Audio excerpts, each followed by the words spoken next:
আগামী জাতীয় সংসদ নির্বাচনে 237 আসনে প্রার্থী ঘোষণা করেছে বিএনপি। দলের চেয়ারপারসন খালেদা জিয়া ফেনী 1, বগুড়া 7 ও দিনাজপুর 3 আসন থেকে প্রার্থী হচ্ছেন। আর বিএনপির ভারপ্রাপ্ত চেয়ারম্যান তারেক রহমান নির্বাচন করবেন বগুড়া 6 আসনে। বিএনপির মহাসচিব মির্জা ফখরুল ইসলাম আলমগীর প্রতিদ্বন্দ্বিতা করবেন ঠাকুরগাঁও 1 আসনে। সোমবার বিকেলে রাজধানীর গুলশানে বিএনপির চেয়ারপারসনের রাজনৈতিক কার্যালয়ে আয়োজিত সংবাদ সম্মেলনে প্রার্থীদের নাম ঘোষণা করেন মির্জা ফখরুল ইসলাম আলমগীর। তিনি বলেন, যেসব আসনে প্রার্থী দেওয়া হয়নি সেগুলো পরে ঘোষণা করা হবে। এর বাইরে কিছু আসন শরিকদের ছাড়া হবে। বিএনপির গুরুত্বপূর্ণ নেতারা কে কোন আসনে মনোনয়ন পেলেন এবার জেনে নিব।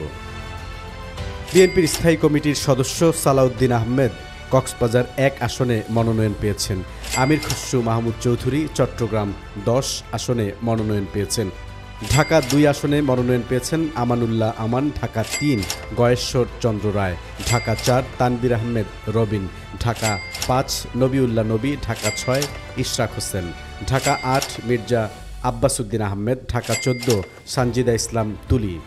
ঢাকা 1 আসনে মনোনয়ন পেয়েছেন খন্দকার আবু আশফাক, ঢাকা 16 আসনে আমিনুল হক, ভোলা 3 আসনে বিএনপির মনোনয়ন পেয়েছেন মেজর হাফিজউদ্দিন আহমদ, কুমিল্লা 1 আসনে ডক্টর খন্দকার মোশাররফ হোসেন, দিনাজপুর 6 আসনে ডাক্তার AZM জাহিদ হোসেন। নরসিংদী 2 আসনে মনোনয়ন পেয়েছেন মঈন খান, টাঙ্গাইল 2 আব্দুস সালাম পিন্টু, নেত্রকোনা 4 আসনে মনোনয়ন পেয়েছেন লুৎফুজ্জামান বাবর, চট্টগ্রাম 7 আসনে পেয়েছেন হুম্মাম কাদের চৌধুরী। লক্ষ্মীপুর 3 সংসদীয় আসনে বিএনপির মনোনয়ন পেয়েছেন শহীদউদ্দিন চৌধুরী অ্যানি, কিশোরগঞ্জ 4 আসনে ফজলুর রহমান, ফরিদপুর 2 আসনে শামা ওবায়েদ। নেত্রকোনা 1 সংসদীয় আসনে বিএনপির টিকিট পেয়েছেন কায়সার কামাল, টাঙ্গাইল 8 আসনে পেয়েছেন আহমেদ আজম খান, খুলনা 4 সংসদীয় আসনে আজিজুল বারী হেলাল, চাঁদপুর 1 সংসদীয় আসনে পেয়েছেন আহসানুল হক মিলন। এদিকে মাগুরা 1 সংসদীয় আসনে বিএনপির টিকিট পেয়েছেন মনোয়ার হোসেন খান। বাকি যে সংসদীয় আসনগুলো রয়েছে সেই সংসদীয় আসনগুলোর বেশিরভাগই বিএনপি ছাড় দিতে পারে তার শরিক দলকে।